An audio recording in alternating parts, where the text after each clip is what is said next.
Dans un jardin à la Cité scientifique de Brazzaville, les participantes à l'atelier sur le veille en intelligence artificielle réalisent une expérience technologique innovante.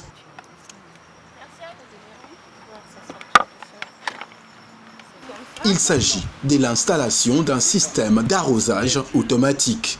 Donc c'est le même système que vous avez créé en classe, le système d'arrosage, c'est le même, il n'y a rien. Quand vous voyez ici tout ce que vous avez utilisé, le relais, les LED, okay, le Arduino et l'alimentation.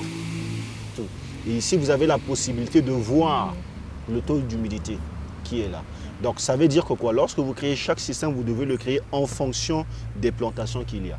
Si par exemple l'ingénieur agronome vous dit que l'épinard doit avoir un taux d'humidité à 50%, ça sera à vous de mettre ça dans la programmation. S'il vous dit par exemple l'endive, c'est à 30%, ça sera à vous. Ce n'est pas parce que vous avez fait à 30% ça marchait avec l'endive que vous devez aussi faire la même chose avec l'épinard. Vous devez toujours travailler en collaboration avec des ingénieurs du métier. Okay? Parce que nous ne sommes pas réellement directement du métier. Nous apportons juste une touche à ce métier existant afin de pouvoir moderniser cela. Une mise en pratique que ces jeunes étudiantes réalisent sous l'œil regardant de Ludovic Otoka, formateur, et celui admiratif de Patrick Obel Okeli, directeur général de l'ANVRI, Agence nationale de valorisation des résultats de la recherche et de l'innovation, structure organisatrice de cette formation. Ces jeunes étudiantes peuvent constater avec admiration, satisfaction et émotion le résultat obtenu. La formation a été très accélérée et c'était en 5 jours. Je peux dire que nous avons fait ce que les autres font en 5 ans. Au Congo, les femmes ne peuvent pas innover, je dirais que c'est plutôt un sommeil. Sortez de votre sommeil, les dames, réveillez-vous car la science, l'homme doit évoluer avec la science. Si l'homme a évolué, la femme aussi peut évoluer. Brisons les stéréotypes de la religion, de notre environnement, de la société. Élevons-nous car la femme peut faire tout comme l'homme dans le domaine scientifique et du numérique. J'ai découvert des composants électroniques, comment ça se présente et comment ça fonctionne. J'ai aussi appris que pour faire fonctionner quelque chose, il faut intégrer le code dans le composant.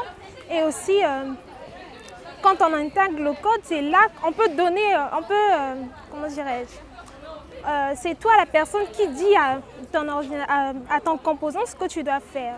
Et tu écris tout dans le code et après tu l'incorpores et ton code va fonctionner ton composant va fonctionner par...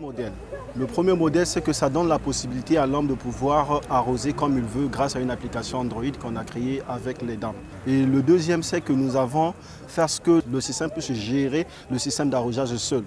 Et en fonction des informations que nous recevons de l'ingénieur agronome qui nous dit par exemple pour une tomate, okay, elle ne vit que d'eau, il faudrait que le sol soit humide à 90%, à 60%, à 70%. Et nous les ingénieurs, nous mettons juste ces données-là, statistiques, ces données-là, afin que l'appareil respecte cela. Une fois que le sol est en dessous de la réglementation, en dessous par exemple de 60%, alors il va commander seul l'activation du suppresseur afin que le suppresseur puisse envoyer de l'eau et l'arrosage commence.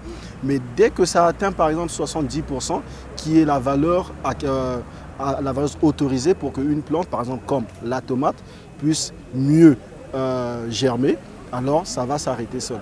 Donc ça permet aussi à ce que nous puissions faire l'économie de l'eau. En salle, il était question d'apporter à l'assistance des connaissances sur les différentes filières de l'intelligence artificielle, mais aussi d'un retour d'expérience des professionnels aussi bien en présentiel qu'en ligne. Il va falloir vraiment étudier, acquérir des compétences afin d'être vraiment utile. Parce que vous rencontrez des gens qui vont vous supporter, des gens qui seront ravis d'avoir une femme parmi eux. Et il y aura aussi d'autres personnes qui pensent que vous êtes là par chance ou bien par faveur. Donc, il y a des difficultés, mais vous devez être vraiment déterminé afin de pouvoir rester utile dans ce domaine.